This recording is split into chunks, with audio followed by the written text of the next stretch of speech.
Hi everyone, it's Mr. Bance here from Bon Hill Primary School, and today I'm going to be showing you how to use Ourcloud.buzz and in particular how to use Google Classroom. Now if you look at the screen that I'm on at the moment, this is the screen that your child will get to when they first log into Ourcloud. There are a few options that they can go to, so we have Google Mail just here, and the child has their own email account. We also have Google Drive just here. So all of the work that your child does will actually be automatically saved in their Google Drive. The other icon I'm going to show you is the one for Google Classroom, and that's what we're looking at today. So we'll click on that and automatically go into Google Classroom.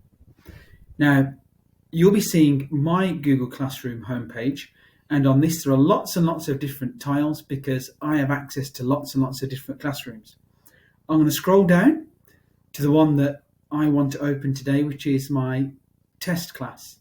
Now your child will probably only have a few classrooms in there, and most likely they'll have some reference to the year group that they're in. So for example, if your child is in P1, they'll have a classroom that will be called something like P1 2020-21. So I'm in my test class just now, and you can see there are a few different things that we're going to look at. So on the top left here, first of all, is the main menu. And if I click on that, I have a list of all the different classes that I am a member of, and I can toggle to any of those. And your child will have the same thing. Next, just here, you'll see there's a wee message which says upcoming. And in here, your child will have an idea of the upcoming work that they'll need to be handing in soon. So that's quite handy too. We're going to move on now and look at this tab here, which is Stream.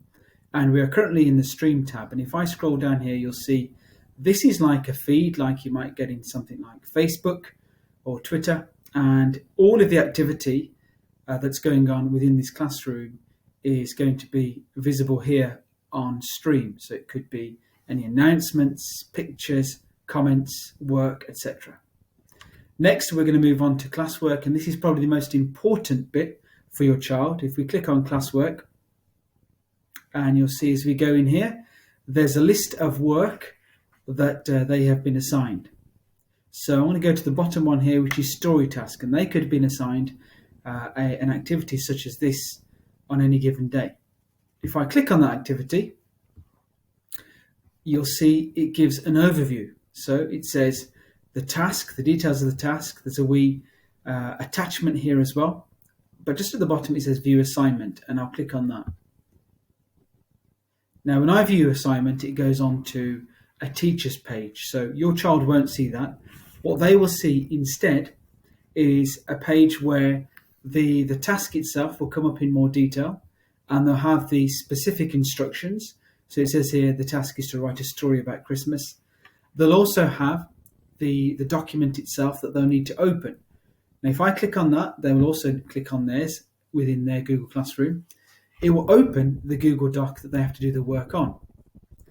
Now, what happens in Google Docs is it's a very clever program, and as soon as your child opens this task, which is story task, for example, Google Docs gives the task the title, story task, but it will also insert your child's name at the start of this document. So this could be called your child's name, pupil name, followed by story task, and that's done automatically.